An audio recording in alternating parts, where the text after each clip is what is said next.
Whoa!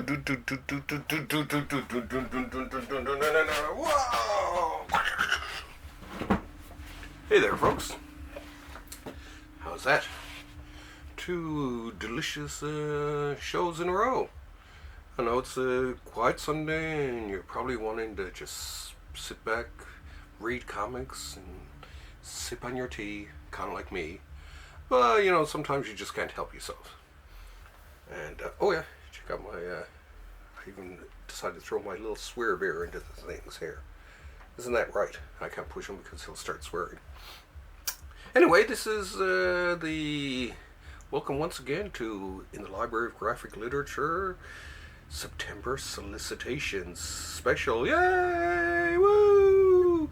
So, in this episode of In the Library of Graphic Literature, special September Solicitations episode, we're going to have a look at a few upcoming books. I've mentioned a couple of people asked me, aren't you kind of double dipping with this? And it's just like, well, no. I like the idea of previewing books too. And I do believe I said this before too. It gives people something to look forward to anyway. That being said, let us continue on with our choices here. So now, this from Boom is Bolivar Eats New York, a discovery adventure. Love the look of these, and of course it's a New York book. So, gots to go for that one. This one is the Perry Bible Fellowship Almanac. I don't know if any of you have actually seen this guy's cartoons, but they're actually quite hilarious. And they're always very different from each other too. I love it. And when I found out they were collecting this into a book, I almost stroked out. It was so cool. Now, what do we got next? Ooh, The Umbrella Academy, Dallas, from Gerard Way and Gabriel Ba. Why not? I got the first one under order, and everyone, and I know that at the local comic book shop, everyone's been coming in looking for Umbrella Academy lately. So, gotta add that to the stack. Oh, and here is the Aquaman Omnibus that's coming out. Is it this? I think it's Silver Age. Yeah.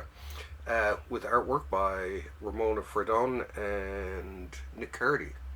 I do believe this is Fredon's stuff. I love her. She was really one of the first big women in comics in terms of, well, her and Marie Severin, when I was growing up, were the only women drawing comics.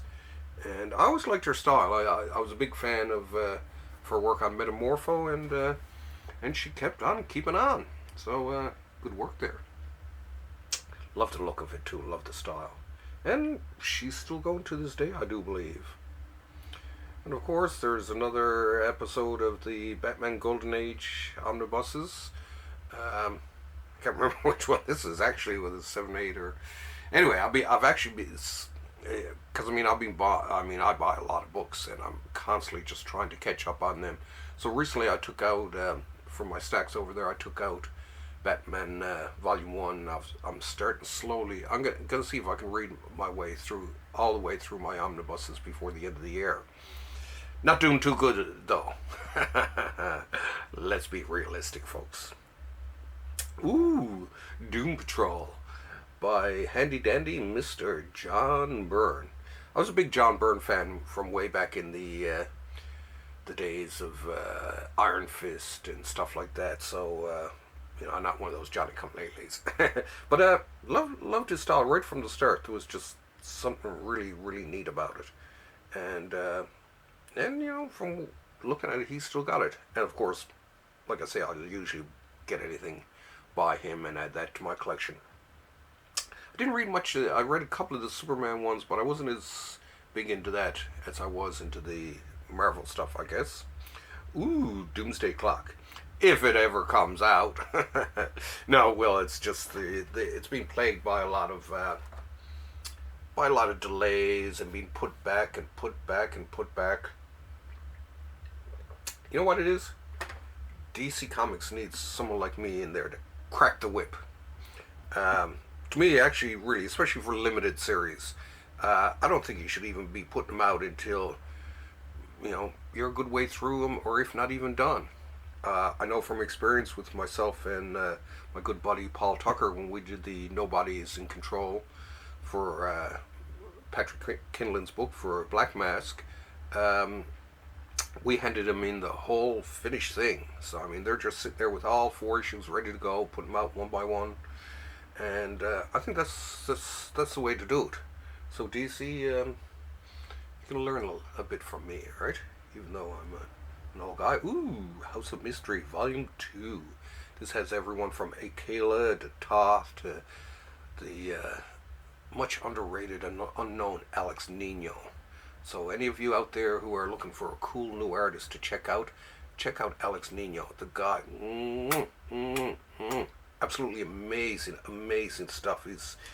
It's criminal that he's not known more. And this cover too, cool cover. This is I do believe this is looks like a Nick Cardy. The cover I don't believe is going to look like that though. And once again to DC, start putting out more of these. And I mean, you better put out the second House of Secrets Volume 2 or I'll snap, right? Because I mean, they're great art in them. Put them out, people will buy them. I do believe that people will always buy a quality comic. I mean, I'll buy a quality comic if I've had recommendations of it or I've just heard about them and all that. I'll go out and I'll buy one. Ooh, and of course this one here, the Jonah Hex Omnibus. Hex was always a really cool character. I mean, he was a great take on the Western. It was, I mean, God, the guy's ugly as all get out and mean and all that, but there's just something darn cool about him. So yeah, check this out for sure. I do hope that they actually do the Gray. It was a Gray and Palmiotti run, the recent run. I mean, it's absolutely amazing. A lot of the All-Star Western that came out during the the New 52 and all that. Some great books there. So I do hope that you guys know what you got there and deliver them to us again. It's like I said many times, you don't have to put out, I mean, come on, not every book is a winner, so, you don't have to put out every single book into a softcover or that. Do us a favor, just put out quality stuff, okay? Okay, enough of the lecturing there. Ooh, speaking of quality stuff, Naomi, Volume 1. This started off very slowly. It's a product of good old Bendis and Brian Bendis, and it really surprised a lot of people. There were a lot of people crawling around looking for Naomi #1, and now I've been waiting, of course. Like I say, I got this book. This is going to be one of my late night reading books, so check it out for sure. Ooh, look at this. The complete Dick Tracy, The Brave Detective Battles, Bud and Big Brass, Volume 27. I assume they're coming close to the end of this run, because Gould, he only did it into the 70s, so I'm assuming, and I always assume that this is the complete Dick Tracy by Chester Gould, so if they don't continue on without after he leaves, I'm not necessarily surprised. I would like to see them reissue the original 6 in this size, just cause. Anyway, great. I love Dick Tracy. Great. And this one I've got read. Oh God, right up until one. I've been reading these constantly since they've been coming out. Some of them I'd like to stack up and then I go back and read them. This one I've been reading constantly all the way through. So it's just something about Chester Gould and all that. Really strange looking stuff. Ooh, Christmas in Duckburg. Another beautiful offering from the Carl Barks Library from Fantagraphics. I wish they'd put them out maybe even 3 a year. I think there's only 2 a year they've been coming out with. But yeah, you really need to be putting out more Fantagraphics, or not more, increase the frequency of them. But love Donald Duck and Scrooge. Well, I love Duck comics. I know, as I've said in the past, that some of my comic book friends have laughed at me for this, but I mean, they're great stuff. My buddy Sam Johnson, he doesn't laugh at me because he understands the duck world. Ooh, Bernie Google for president. You couldn't do any worse. I don't like to drag politics into this, but anyway, Bernie Google from Billy the Buck. I love these little volumes from the Library of American Comics. Oh, which was the last one too, by the way.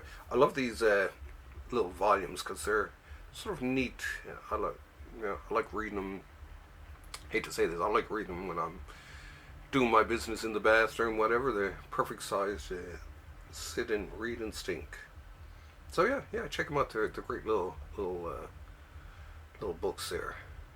It's almost, geez, looking at that through, you can almost see a little bit of a shadow of Spiegelman in there. I wonder if he was a fan of Bernie Google. Ooh, Lazarus, the third collection. This is another one actually I got piled up to read, but everyone seems to be raving about this. So I can't say much about it, but pick it up. Ooh, and of course, The Walking Dead, book 16. Of course, we're all shocked and still reeling over the sudden cancellation of Walking Dead. I know that there were a lot of stores and dealers who were really upset about it, but it was something poetic in my mind about it. There was something, I don't know why Kirkman chose to do, but it was sort of a really neat snap ending to it all. And I mean, really, the sales of The Walking Dead have been slowly slipping over the past couple of years. I know at Downtown Comics, the most easterly comic book store in North America, that as Jason, the owner there, Jason Conway, has been telling me the orders, even for more for the soft covers, they're slowly. I mean, we used to sell stacks and stacks of them, but over the past year or so, they've really slowed to a crawl. So it really does seem that the day of The Walking Dead has finally come to an end.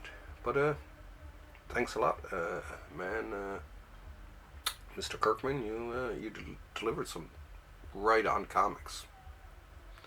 Ooh, and of course, Conan. Now I love Conan the Barbarian, and the artwork, of course, nice Gil Kane cover here. I like Conan the Barbarian. Just there was just something really cool about the whole sword and sorcery thing to me. I mean, it was fairly new to me when I was a kid, and I, of course, went out and I bought all the Robert E. Howard novels, which were much more available back then, and read them all, and I just loved them, and the artwork too, especially. Like Buscema, and loved Barry Windsor Smith, loved him, and with Buscema, of course, loved Alfredo Akela when he inked them in the Savage Sword books. They're absolutely stunning. If you don't pick those up, you should. But of course, pick up these. A lot of these were the Buscema. Was the Buscema era, and I collected a lot of these. I do believe I even had that one. And this is volume 1 of the Classic Daredevil, another Bendis book too, by the way. Classic Bendis and Malieve run on Daredevil. This, of course, is a re-release, so not only re-releasing this, and they solicited this along with volume 2. Now, of course, I don't think I have them. Sometimes I have to double check my shelves just to make sure that I didn't pick them up.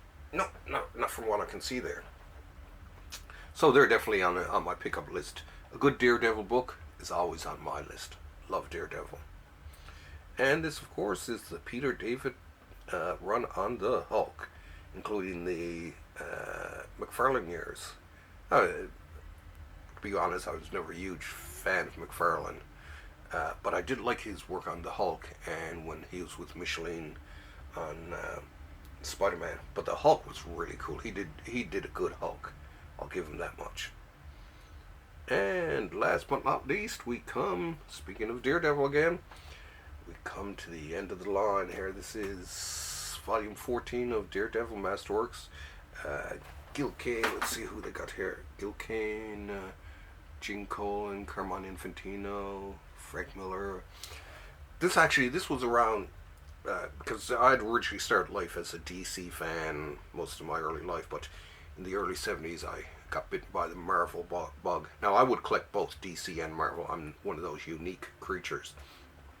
I started buying Daredevil around this time, actually, and I like the Gene Colan work that was in it, and Bob Brown was doing it at the time too, and Gil Kane, and then this new young fella, Frank Miller, came along, and I was just like, this guy's really cool.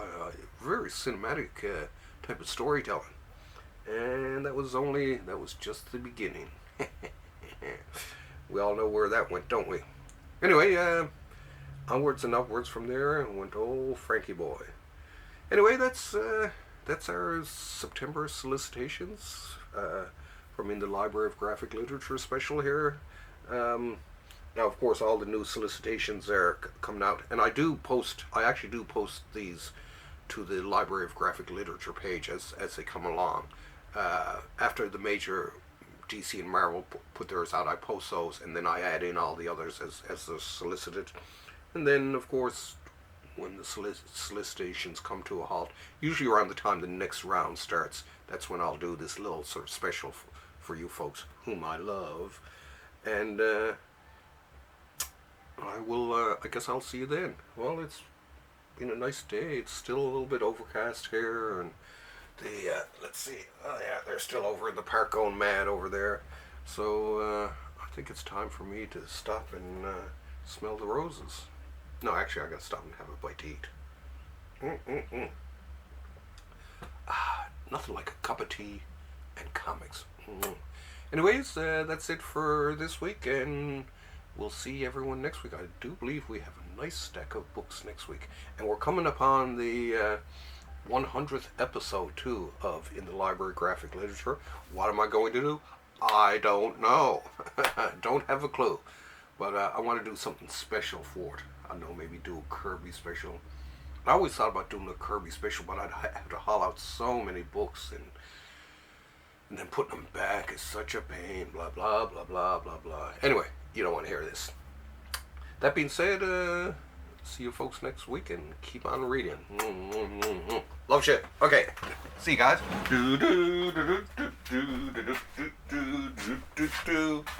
See you later.